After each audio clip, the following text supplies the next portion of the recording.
You are listening to Tax Able with Natasha Heron. This is Tax Able with Natasha Heron.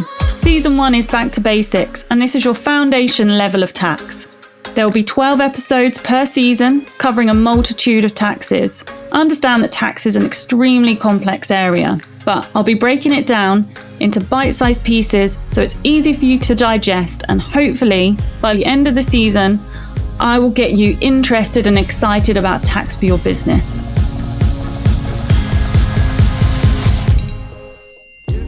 Hello and welcome to Tax Able with Natasha Heron. This is the first episode of the series, and it's been a dream of mine to start a podcast about tax. So I couldn't be happier that this project is finally coming to life.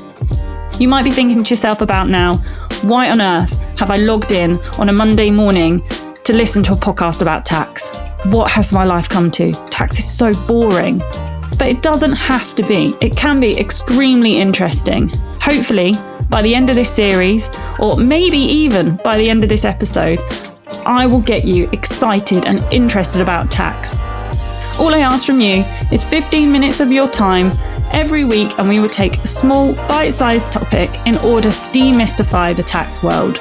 This podcast is geared towards homegrown, self-made entrepreneurs who have either started or are thinking of starting their own business. You'll be an expert in your own field, but that doesn't mean that you've got a clue about tax. And it's always better to get these things right at the beginning rather than having to put out fires further down the road. I will be your host for the series, and I am Natasha Heron, but who am I to tell you about tax? So here's a bit of background about me. I'm an ACA chartered accountant, and I originally trained as an auditor. Once I qualified, I decided auditing wasn't really for me. Sorry if there's any auditors listening, but I decided to make the jump into the tax world. I then gained a second qualification called a CTA, which means I'm also a chartered tax advisor, and that is the highest level of qualification within the UK. I've worked in the industry for more years than I would like to admit, and I have a day job as a tax manager.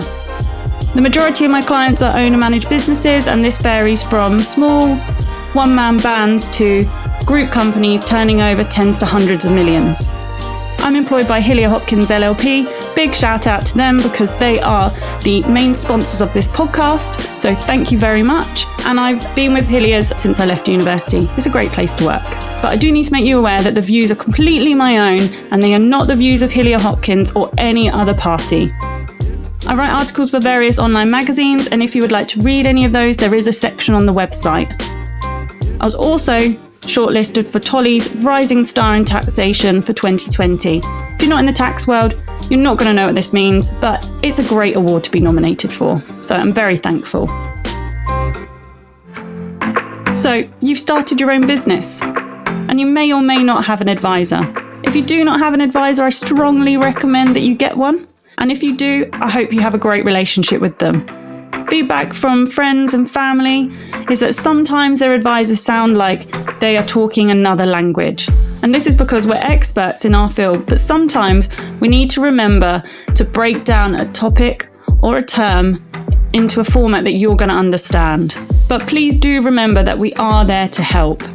You know your business inside out, and we know the tax world. So we need to combine those two expertise together, because you should be talking to your advisor on a regular basis to run ideas past them, just so you know what the potential tax implications will be. Because sometimes the option you've decided on may give rise to an unexpected large tax liability, and you may have to go back to the drawing board. No one likes paying tax, but why should you care about it? Well, the main and most obvious answer is that you want to end up with more cash in your wallet at the end of the day, so you can go and spend it on the things that you enjoy. But it's also important if you're looking for outside investment to grow your business.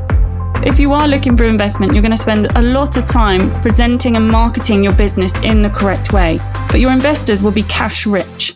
So they're going to want to know, do they receive any extra benefits for investing in your business over another? You also don't want to get lumbered with a large tax liability that may make you seem an unattractive option. And finally, if you're looking to get a mortgage, maybe you're looking to get your first home, or if you would like to upsize, you're going to want to make sure that you have as much cash as possible and you're not going to want to be given that to HMRC. Now, I've referenced the big bad wolf, HMRC. During the topics, I will only be talking about HMRC, and they're the governing body for England only. Scotland and Wales have got their own governing bodies, and although the legislation and the rules are similar, for ease, I'm only going to be talking about HMRC. But you can look and get further information about those jurisdictions. It just means that maybe the rates might be slightly different, or you'll need to do a little bit more research. We're going to cover a number of different taxes and how they interact with one another. I won't go through all the different types of taxes now, because it'll probably make your brain explode. Some will be relevant to you and some won't, depending on how your business is structured and how you're set up. But pick and choose the bits that are relevant to you, and it's going to give you that awareness for you to either do your own research or to start discussions with your advisor.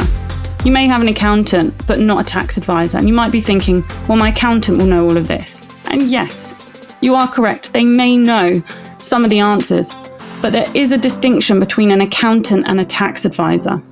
An accountant assists with the preparation of your books and records and prepares a set of accounts.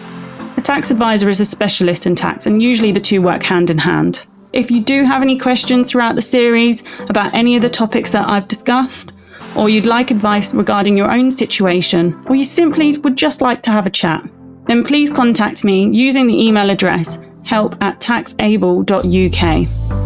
If you'd like to read up more about the podcast and its hosts, please find more information on the landing page www.taxablewithtash.co.uk.